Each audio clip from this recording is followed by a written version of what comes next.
To all the QuickBook users in India, don't worry, we've got you. Hi everyone, this is Nikita and welcome to my channel. I help organizations move to cloud-based solutions. In India, the best cloud-based solution right now is Zoho Books. So yes, I help organizations migrate to Zoho Books.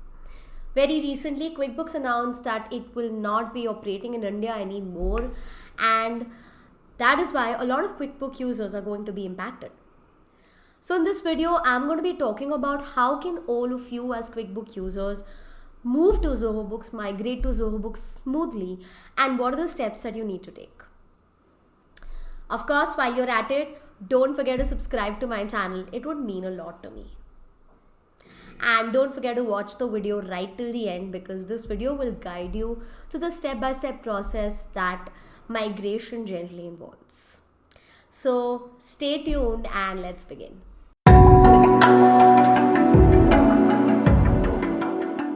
Step 1 for any migration is for you to decide the migration and cutoff date.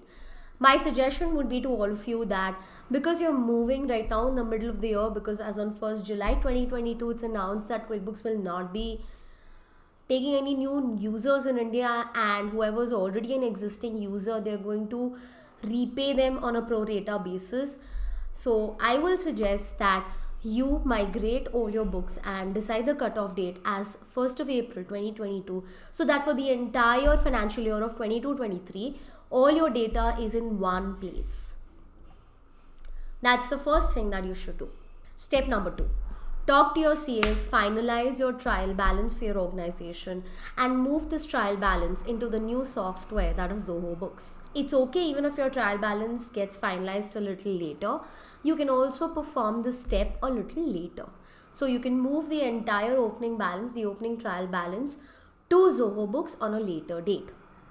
Before that, what you can possibly do is take a trial version of Zoho Books and use the software for yourself. Import a few customers, import vendors, add items, configure your bank account, and perform these basic functions to set up the software for yourself. You can also set up configurations for yourself. You need to decide how many users are you looking at. How many users in your organization will need a different login ID and password to access Zoho Books? How many GSTINs does your organization have? What is the invoice template that you're looking at? And there are a lot of preferences from which you can select what is it that your organization actually needs.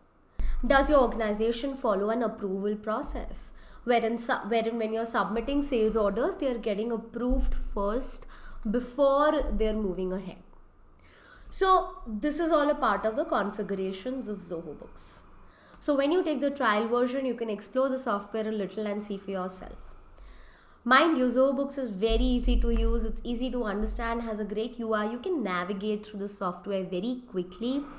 So I suggest you take the trial version and see for yourself.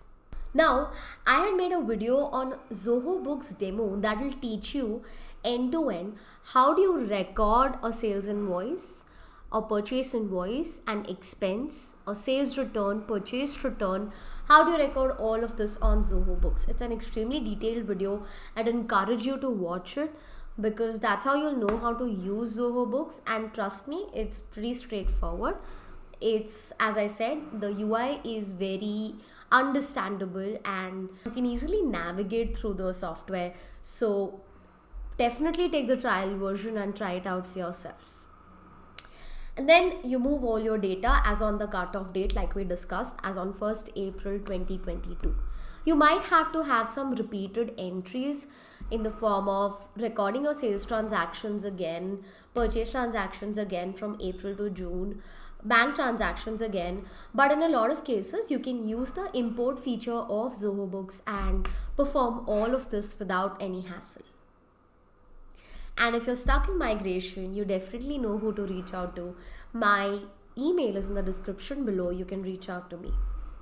Now, when it comes to pricing, Zoho has different pricing on the basis of the features that you need. So, for example, if you need the multi-currency invoicing, you'll have to opt for the professional version.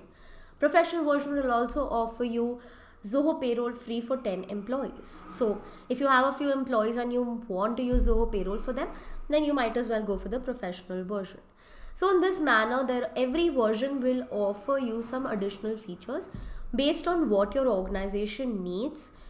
On that basis, you need to decide which is the best plan for you. The pricing link is again in the description below. You can access it and then decide for yourself which plan fits the best for your organization. You're going to have a lot of fun working with Zoho Books. There are so many things you can do. You can automate and send messages and payment reminders to your customers. Your customers can also access and have their own customer portals. Through the vendor portals, a lot of bills, purchase bills can be scanned and directly entered into Zoho Books. So there are a lot of things that you can do, and you'll understand all the features one by one as you start using it. And of course, I'll be uploading a lot of videos on different features that Zoho has to offer and any changes that they're making to the software. So don't forget to subscribe to my channel. That's it from my end. I will see you again in the next video. And hey, as always, if you have any questions for me, please put them down in the comments section and I'll be more than happy to answer them. My name is Nikita and I will see you guys in the next video.